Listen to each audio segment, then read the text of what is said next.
Akurke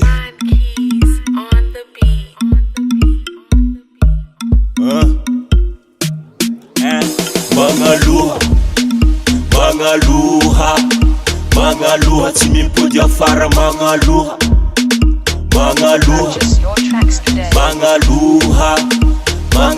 tsy mimpody afara Mangaluha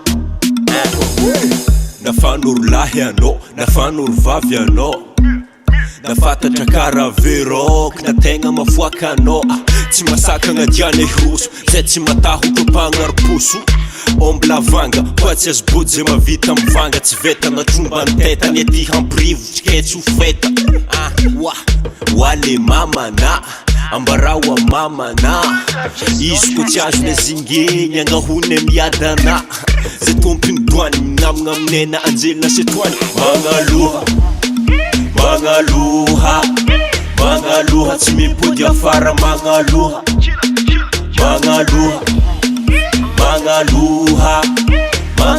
tsy mimpody afara Mangaluha Nadara fify,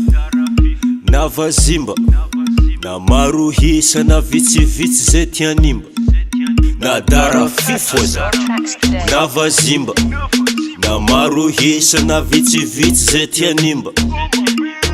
Nafanjakagna melalagna fitsaragna tsy tamagna zay tianao soloagna miakatra fanagna antanagna ndray fagnafalagna fagny tianimboagna zay alagna basinao kalagna zay koa mitsangagna tsy asiagna tambagna sofigny rangagna fa tsy siambesa tsy namanelagny mita mamoesa tsy amiagna maboesa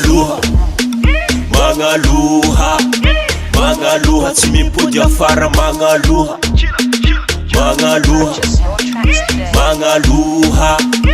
Mangaluha tsy mimpody afara Mangaluha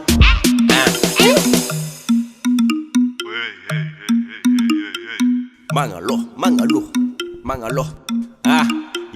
Tsisy tsy resy tsy miady Mangaluha tsy midiky vary Miankadra zagnamy azarady Ande mba hitahitady amiaza trodrano karolo mpivady Zay miroso tsy avoatagna Mangaluha nasakana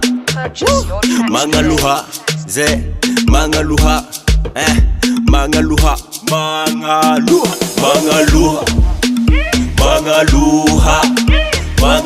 tsy mimpody afara Mangaluha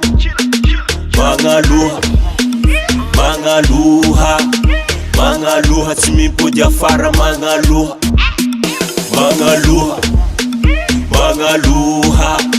Mangaluha tsy mimpody afara